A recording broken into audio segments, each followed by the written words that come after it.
seguimos con la tisana y vamos a conversar, Ale, de un tema bastante importante, ¿no? Esa colocación familiar, esos niños, esa ley que protege a los niños, a dónde podemos quizá colocar, por decirlo así, de una manera u otra, en una familia temporal a esos niños al momento de ser separados drásticamente de su familia a través de una tragedia como esta. De verdad que se hacen muchas preguntas hoy en día en redes sociales. ¿Qué va a pasar con esos niños que quizá quedan huérfanos de padre y madre? ¿Qué va a suceder ahora? Entonces, bueno, estos organismos bueno, son los encargados de quizá postular a esa familia para que puedan ser candidatos futuros, después de un estudio, evidentemente, para poder adoptar. Sí, lo importante acá es hablar con los especialistas, ¿no? No accionar desde lo personal, sino entender a través de las organizaciones cuál es la línea de acción. Hablamos en esta oportunidad con Gloriana Faría, ella es coordinadora del Servicio de Atención Jurídica SECODAP, para hablar precisamente de la colocación familiar en cuanto a los niños. Bienvenida a La Tisana. Gracias por la invitación. Bueno, hablar precisamente de cuál es el primer paso ante una situación donde un niño queda separado de sus padres debido precisamente al contexto que estamos viviendo. ¿Qué deberíamos hacer? Ya en este punto probablemente ya ha habido una distribución, pero ¿cuál sería la acción principal en este caso? Sí, bueno, ante la situación de encontrarnos a un niño o niña adolescente solo, que no está con alguien que pertenece a su familia, lo primero es comunicarse con un consejo de protección donde encuentres al niño, ¿ok? El Consejo de Protección es un órgano administrativo que a nivel municipal va a dictar una medida que se llama medida de abrigo.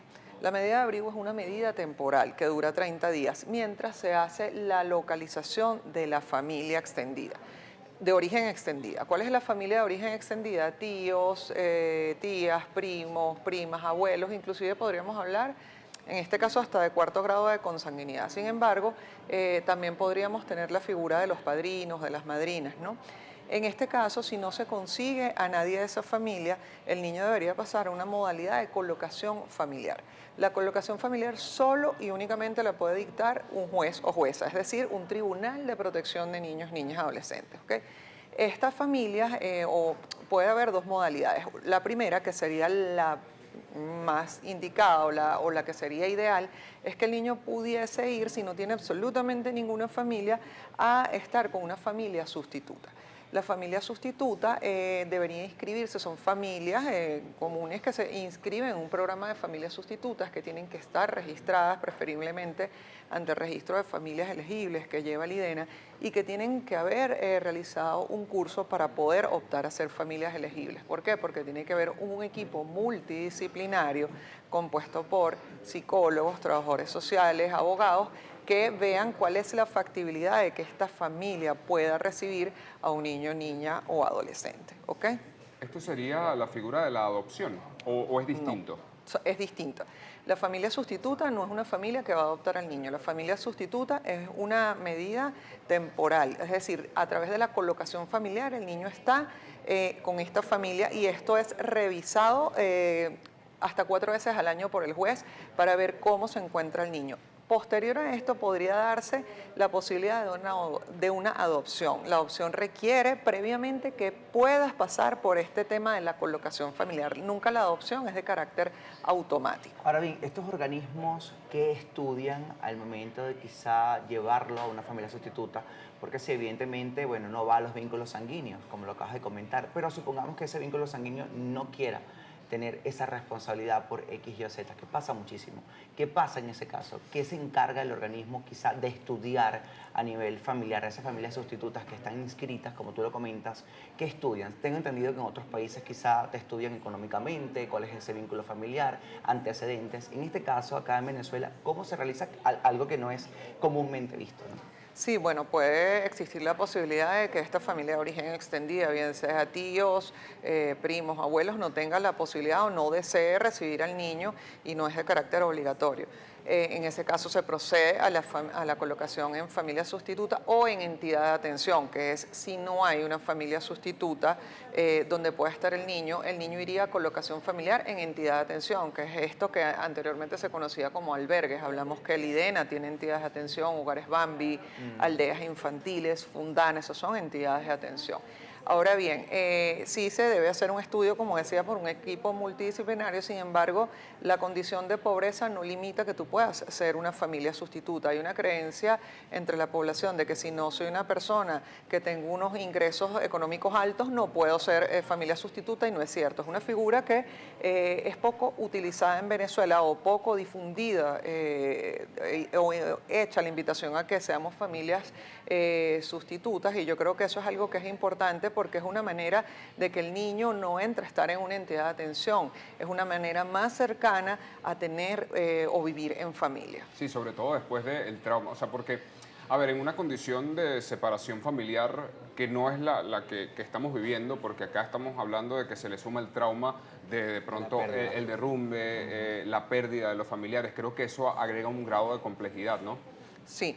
Efectivamente, son diferentes situaciones. Generalmente, para un niño salir de su familia de origen a una familia sustituta, a una entidad de atención, siempre va a ser un choque, cualquiera sea la situación que generó esa separación familiar. Sin embargo, obviamente, si es por la situación de muerte de sus padres tras un evento adverso como lo fue el terremoto, requiere un proceso de atención a su salud mental que efectivamente lo aplican los órganos del sistema de protección que se encargan del procedimiento de familia sustituta, o en el caso del abrigo, el Consejo de Protección. Siempre en este equipo multidisciplinario va a haber un acompañamiento psicológico, no solo en casos de, como decía, eventos adversos, sino todo en el proceso que tenga que ver con la colocación familiar de un niño o niña o Claro, adolescente. de esto se encarga el organismo, ¿no? Sí, el Tribunal de Protección. Del acompañamiento, pero en cuanto a los gastos de su manutención, ya sí pasaría a ser responsabilidad de la familia. De la familia sustituta, sí. Hay otros países, por ejemplo, Argentina es un país que tiene muchos referentes acerca de lo que son las modalidades de atención de los niños privados del cuidado parental. Ellos tienen inclusive temas de subsidios. Se hace mucha campaña para que las familias sean familias sustitutas, y es un modelo que ciertamente es poco conocido quizás en Venezuela. La gente se debate entre la adopción enseguida y la separación familiar, y no es lo más recomendable porque pudiese en ese tránsito conseguirse o localizarse un familiar de origen, o en los casos donde es posible que el niño vuelva a su familia. Hay casos donde no es precisamente la muerte, sino podría ser una situación que de origen a la separación familiar distinta a la muerte, y en ese caso lo que se busca es que ese vínculo se pueda sanar y el niño vuelva a reintegrarse en su familia de origen. Claro, porque es un proceso además, ¿no? Sí. No es lo mismo tener una pérdida física natural que pasa este tipo de eventos. Ahora bien, teniendo en cuenta de que pasa ese proceso, ¿cómo es el paso a paso para esa adopción, para llegar a esa adopción legal? Que no estamos tan acostumbrados, ¿no?, a hablarlo acá en nuestro país, pero pasa muchísimo. ¿Cómo es ese procedimiento legal para esa adopción? O, por ejemplo, si hay personas que quizá no tienen la posibilidad de tener hijos, pero quieren adoptar, ¿cómo se hace en ese caso? Sí, en este caso, de igual manera, tienes que ingresar al registro de familias elegibles, prepararte, tanto el IDENA como distintas organizaciones, por ejemplo, Fundana, capacitan a estas familias para que puedan entrar en este programa de familias sustitutas, y en ese caso, siempre previo a la adopción, tiene que existir la figura de la colocación familiar, porque es una especie de periodo de prueba donde se evalúa por este equipo multidisciplinario la adaptación del niño a la familia. Y hay que tener claro, pienso yo que a veces es algo que la población considera que es al revés. Es el niño quien necesita una familia, no es la familia que dice necesito un niño. Entonces, nada más plantearlo de esta manera cambia la visión que tú puedas tener y sobre todo el ideal de niños perfectos. Ni siquiera nuestros hijos naturales son perfectos. Entonces, el ideal de conseguir un niño de tal o cual manera para ser adoptado es erróneo. Es el niño quien necesita una familia.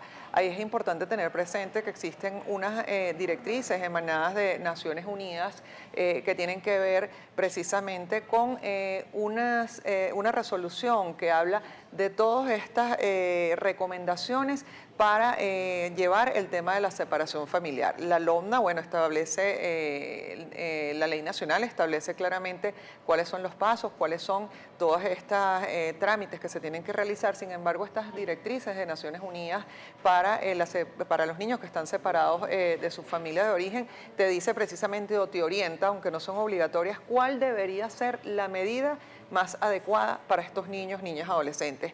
Es la familia de origen, es la colocación en una entidad de atención. No todos los niños están preparados para ir a una familia sustituta, no todos los niños deberían estar en una entidad de atención y por cuánto tiempo. Entonces, el llamado es también a prepararse, a las familias que quieran recibir a un niño, a estudiar, a los órganos del sistema de protección, un llamado también a revisar las directrices, modalidades de cuidado alternativo que son muy importantes. Una guía importantísima, sobre todo en este contexto tan complicado. Conversamos con Gloriana Faría, ella es coordinadora del Servicio de Atención Jurídica de SECODAP y agradecemos muchísimo toda esta información que ayuda un poco a moldear, ¿no? Yo creo que nuestra forma de ver, sí, este tipo de atenciones a estos niños. Muchísimas gracias. ¿Tienen alguna red social que podamos constatar? Estamos a la orden en @SECODAP.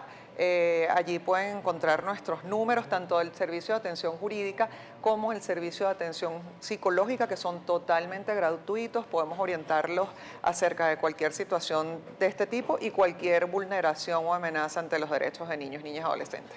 Muchas gracias, Gloriana. Bueno, vamos a una pausa, ya venimos con más.